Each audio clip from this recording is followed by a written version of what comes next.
Aujourd'hui, je voudrais faire un gros coup de gueule concernant nos frères et nos sœurs africains de la diaspora. Mes frères et sœurs africains de la diaspora,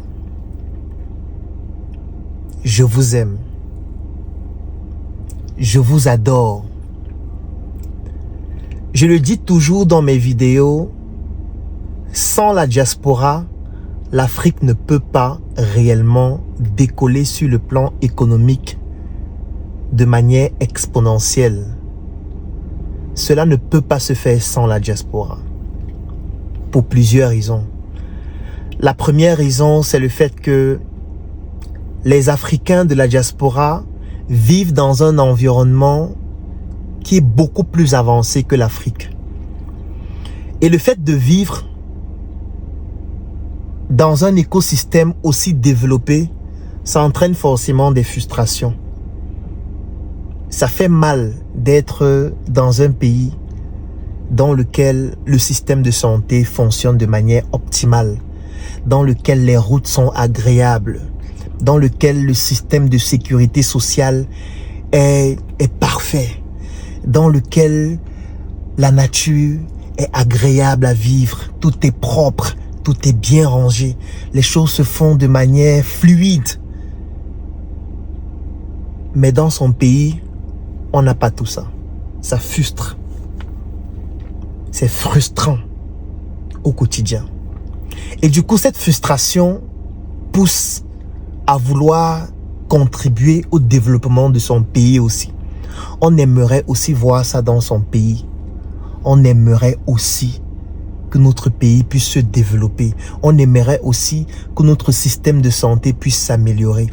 Et étant donné qu'on vit donc au quotidien aux États-Unis, en Allemagne, en France, en Grande-Bretagne, et qu'on voit ça au quotidien, chaque jour, on a de plus en plus la motivation de vouloir faire en sorte que notre pays devienne aussi un Eldorado.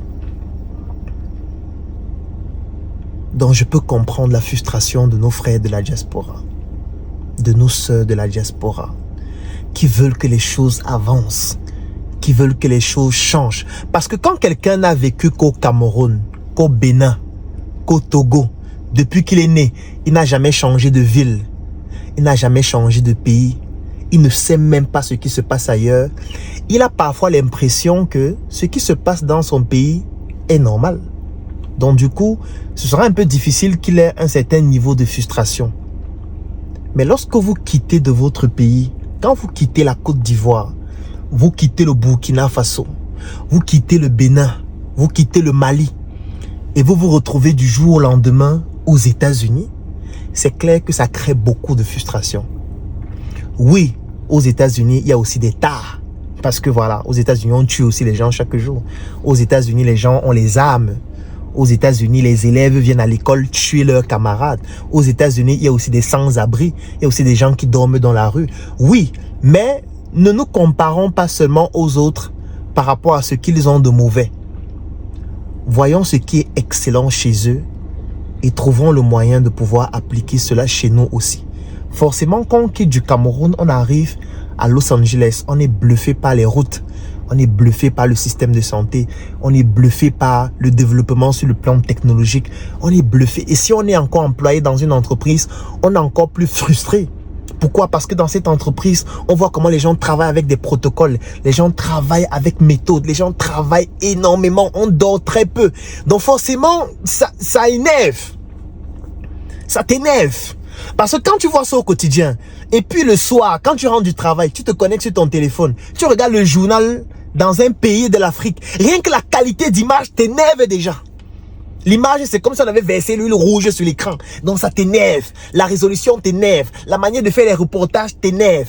Tout ce qu'on présente au quotidien, l'état, les coupures d'eau, coupures de lumière, ça t'énerve. En fait, tout t'énerve. Pire encore quand tu quittes pour venir au Cameroun. Tu quittes pour venir à Cotonou. Tu quittes pour venir à Abidjan. Rien que quand tu arrives à l'aéroport, je prends seulement l'aéroport de Douala, tu arrives, ça chauffe, ça t'énerve. Tu commences à dire, il fait trop chaud ici. La clim là, ça ne fonctionne même pas bien. Tu sors, tu vois les gens, tu vois les routes, tu vois la terre rouge. Ça t'énerve. Ça, je peux comprendre ça. Parce que moi aussi, j'ai vécu ça. Quand tu vas à l'étranger et tu reviens dans ton pays, tu as l'impression que nous sommes dans une gare de voyage des années 1940. Tu as l'impression que nous vivons dans une poubelle parce que tu as l'impression que tout est sale autour de toi. Parce que tu es entré dans un endroit où le souci du détail a atteint un niveau tellement élevé que tu as aussi envie de voir ça chez toi. Donc du coup, nos frères de la diaspora qui sont frustrés, qui le manifestent au quotidien, ont raison. Parce que eux aussi, ils veulent voir ce qu'ils voient ailleurs, chez nous en Afrique. Mais pourquoi est-ce que je fais le coup de gueule? Parce que beaucoup de personnes vont se dire, mais j'ai dit que je fais le coup de gueule au début. Comment est-ce que je commence donc à valider ce que la diaspora fait et à adhérer à leur vision, adhérer à ce qu'ils font? Je fais le coup de gueule parce que parfois nos frères et nos sœurs de la diaspora, en le faisant, versent l'eau avec le bébé. Lave le bébé et verse l'eau du bain avec le bébé. Et ici, dans cette image, le bébé, c'est nous. Nous les Africains qui restons sur le continent. Nous les Africains qui parfois n'avons pas eu la possibilité de voyager, n'avons pas eu les moyens de voyager, n'avons pas eu les opportunités de voyager, ou alors avons juste, nous qui avons souhaité rester en Afrique, tout simplement, par choix, par volonté, parce qu'on se sentait beaucoup plus utile ici et peut-être y aller en Occident de temps en temps. De toutes les manières, chacun a une raison pour laquelle il a choisi de rester en Afrique. Parfois, c'est imposé parce que oui, on n'a pas d'argent, on n'a pas de possibilités, on n'a pas d'opportunités. Je suis certain que si aujourd'hui on offre l'opportunité à tous les jeunes en Afrique d'aller en Occident, en mettant tous les moyens à leur disposition, je pense que le continent va se vider. Pour dire qu'il y a des gens qui veulent y aller en Occident, mais qui n'ont juste pas les moyens. La preuve, nos frères meurent dans la mer, meurent dans les océans chaque jour, parce que n'ayant pas les moyens, mais force pour y aller, même pas des pirogues. C'est pour dire que ceux qui sont en Afrique sont tout autant des victimes de ce qui se passe en Afrique.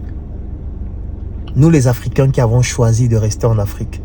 Nous les Africains qui n'avons pas pu aller en Occident. Nous les Africains qui n'avons pas de moyens pour nous payer un billet d'avion ou alors gérer toutes nos charges en Occident et qui sommes obligés de rester en Afrique. Nous aussi, nous sommes des victimes. Sauf que vous de la diaspora, parfois, vous nous jetez avec l'eau du bain. Vous nous considérez parfois comme étant des valets. Vous nous traitez parfois avec beaucoup de condescendance, beaucoup de mépris, beaucoup d'arrogance. Vous vous dites certainement que lorsqu'on prend l'avion et qu'on arrive dans un autre pays, on devient directement plus intelligent. On devient directement plus sage, plus futé, plus cultivé. On a directement la capacité de donner son point de vue sur tous les sujets. Et de toutes les manières, ceux qui sont en Afrique sont des retardés sur le plan mental. Ils ne réfléchissent pas. Ils ne savent pas comment on fait bien les choses. Et du coup, vous avez parfois l'impression, bien sûr, pas tout le monde, que nous qui sommes en Afrique, nous sommes vos valets. Ça se matérialise dans tellement de cas de figure. Si je prends seulement le cas de l'entrepreneuriat, lorsqu'on fait des projets avec des Africains de la diaspora, ça se matérialise presque toujours. Vous allez toujours avoir des discours du type « Ah vraiment, Claudel là, il raconte du n'importe quoi aux États-Unis, ça ne se passe pas comme ça. » Vraiment, regardez votre rapport, il n'est pas bien fait. C'est pas comme ça qu'on fait les rapports. Un rapport ne doit pas être présenté de cette façon. Vraiment, c'est dommage. En Afrique, les choses là, ça n'avance pas.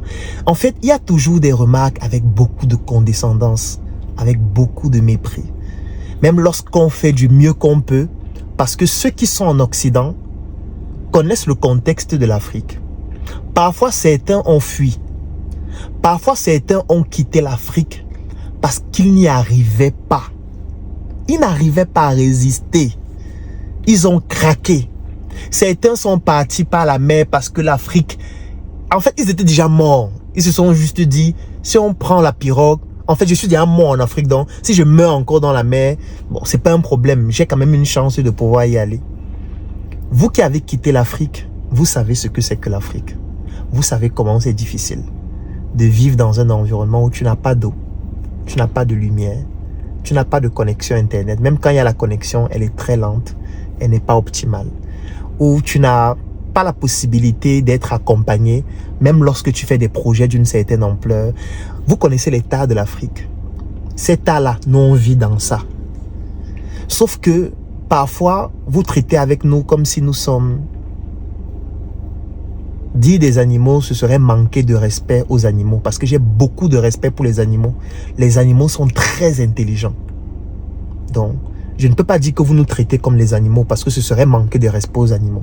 Ce que vous faites vis-à-vis de nous parfois, c'est un mépris extraordinaire. Chaque fois que tu interagis, la plupart des fois avec des Africains de la diaspora, c'est toujours de la condescendance. C'est du mépris. C'est des insultes voilées. On essaye toujours de parler avec hauteur en prenant des exemples. Non, aux États-Unis, ça ne se passe pas comme ça. Non, en Grande-Bretagne, non, ça ne se passe pas comme ça. Non, quand je vois votre projet là, non, on ne fait pas comme ça. Moi, quand j'étais en Italie, j'avais travaillé dans une grande entreprise. Tu connais Ferrari? Bon, comme si nous on n'est pas sur Internet, et non, on ne connaît pas Ferrari. C'est toi qui es allé là-bas. Non, à Ferrari, c'est pas comme ça, non, Claudel. J'aime pas ça. Vous ne savez pas travailler. Non, on ne rédige pas les documents comme ça. Regardez comment vous faites. Non, on ne discute pas comme ça. Lorsqu'il y a une crise, voilà comment ça se passe. Parce que moi, quand j'étais à Berlin, je travaillais avec le directeur général de Volkswagen. Voilà, on avait des protocoles. Ça ne se passait pas comme ça. Mon frère, on n'est pas à Berlin, on est à Yaoundé. Nous ne sommes pas à Washington. Nous sommes à Cotonou, sous le soleil. Est-ce que tu comprends ça? Cotonou que tu as fui pour aller à Washington. Cotonou qui t'a dépassé. Tu as décidé d'aller rester à Washington là. Nous, on est resté dans Cotonou là. C'est là-bas que nous, on travaille. C'est dans ce contexte-là que nous, on travaille. Donc, avant de venir raconter tout ce que tu racontes là, il faut d'abord apprécier ce que les Africains qui restent en Afrique font. Même si pour vous, ce n'est rien. Mais sachez que lorsqu'on prend en compte le contexte dans lequel c'est fait, ce n'est pas évident. C'est pas évident d'entreprendre au Cameroun. C'est pas évident d'entreprendre en Côte d'Ivoire. C'est pas évident d'entreprendre au Mali. C'est pas évident d'entreprendre dans un environnement où tu n'as pas de deuxième chance. Ça veut dire que c'est soit réussir, soit mourir. Parce que parfois, vous venez en Afrique, vous avez vos passeports de couleur que vous connaissez. Et puis, même si ça ne marche pas, vous pouvez prendre le prochain avion et rentrer. Moi, je n'ai aucun avion que je peux prendre. C'est soit ça marche, soit ça marche. Je vais prendre l'avion pour aller où? À Fotoni. Je vais prendre l'avion pour aller où? À Douala.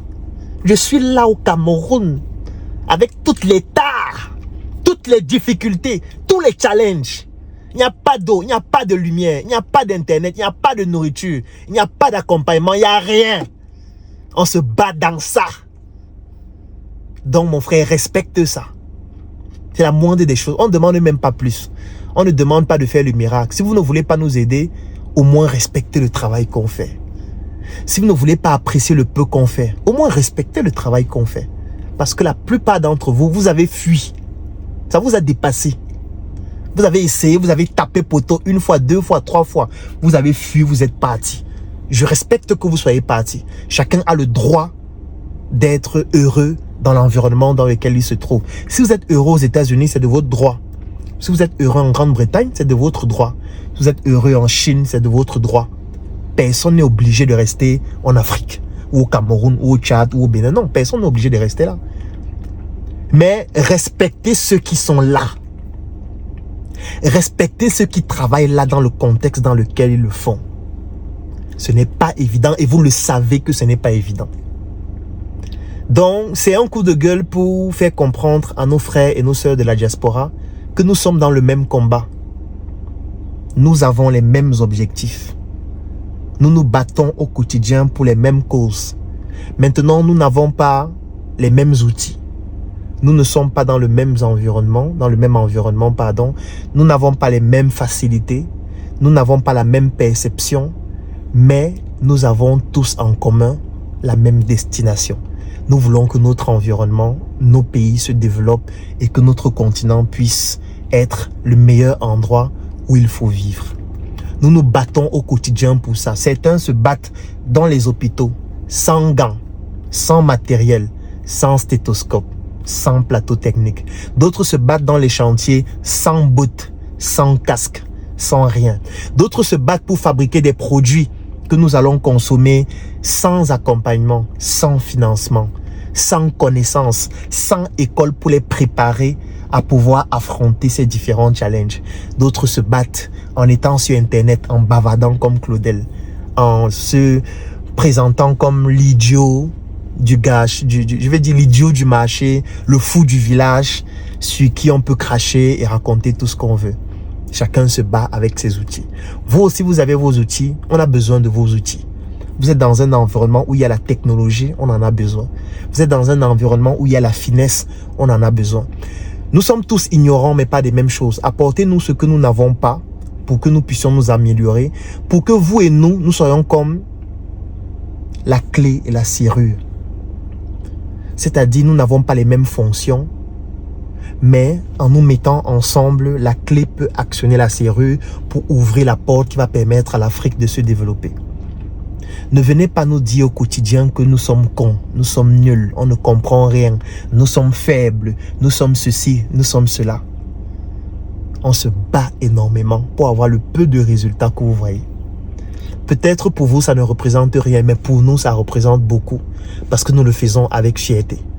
Donc, soit vous mettez avec nous pour qu'ensemble, nous puissions réaliser des choses encore plus grandes, soit vous la bouclez et vous nous laissez travailler.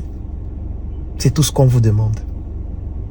Parce que c'est ça qui fait en sorte qu'à un moment donné, beaucoup de personnes développent des attitudes individualistes. Beaucoup de personnes ne veulent pas travailler avec d'autres personnes, surtout en Afrique. Parce que quand on se met ensemble pour travailler, certains veulent montrer qu'ils sont plus intelligents, qu'ils sont plus sages, que parce qu'ils sont dans un autre pays, ça veut dire qu'ils sont plus rusés, ils ont de meilleures compétences pour savoir ce qu'il faut faire. La compétence est à terre. Si tu es capable de fabriquer un produit comme Njoka, ou si tu es capable de faire mieux, fais mon frère. Non, on vient, on s'assoit, on regarde comment tu fais, on s'en inspire. Si tu ne peux pas faire mieux, analyse peut-être ce qu'on fait. S'il y a des choses qui clochent dessus, dis-nous Claudel, sur ton packaging, voilà ce qu'on peut améliorer. Sur le produit, voilà ce qu'on a amélioré. Moi, j'étais en Chine dernièrement, je me suis rendu compte qu'il y a de nouvelles formulations, par exemple, dans la transformation du plantain qui permet d'optimiser de 50% par exemple les déchets. Voilà comment ça se passe. Montre-nous, fais. Montre-nous comment on fait, on va s'améliorer. Ne viens pas juste critiquer, ne viens pas juste insulter, ne viens pas juste nous montrer que toi tu es en Occident, nous sommes en Afrique. On n'en a rien à foutre que tu sois en Occident. Tu n'impressionnes personne en parlant des euros, des dollars. Tu n'impressionnes personne. Parce que ce qu'on vit ici, on est déjà en enfer sur terre. Parce que la chaleur d'abord te rappelle que tu es en enfer. Quand les gens disent qu'on va brûler en enfer, comment on va brûler dans quel enfer? On est déjà en enfer. Si déjà en enfer, on réussit à faire de toutes petites prouesses, il faut respecter ça. Hommage à tous les entrepreneurs africains qui se battent en Afrique, qui donnent tout en Afrique pour que l'Afrique puisse être un Eldorado. Hommage à tous ces frères de la diaspora, à toutes nos sœurs de la diaspora, qui se battent aussi pour que l'Afrique se développe. Parce que même le fait de développer des projets en Occident, ça permet de développer une visibilité sur l'Afrique. Parce que quand on voit un Africain qui excelle en Occident, ça pousse même les Occidentaux à se poser la question, mais d'où vient ce monsieur qui est excellent? D'où vient cette femme qui est excellente? On aimerait un peu savoir d'où elle vient. Peut-être de là où elle vient, il y a d'autres personnes aussi excellentes. Donc, même quand vous développez vos projets en Occident, ça permet de faire en sorte que l'Afrique se développe d'une manière ou d'une autre. Mais la seule chose sur laquelle je vous demande de mettre pause ou alors de tamponner un peu, c'est le mépris vis-à-vis des Africains qui résident en Afrique. C'est la condescendance, c'est l'arrogance. Et c'est toutes ces attitudes qui poussent parfois à ce que les gens arrêtent de travailler ensemble et se disent que voilà, ça sert à rien de travailler avec les autres si les autres vont toujours te rappeler que tu ne vaux rien, tu n'es rien. Donc, honneur à toutes ces personnes-là qui font un travail extraordinaire pour l'Afrique.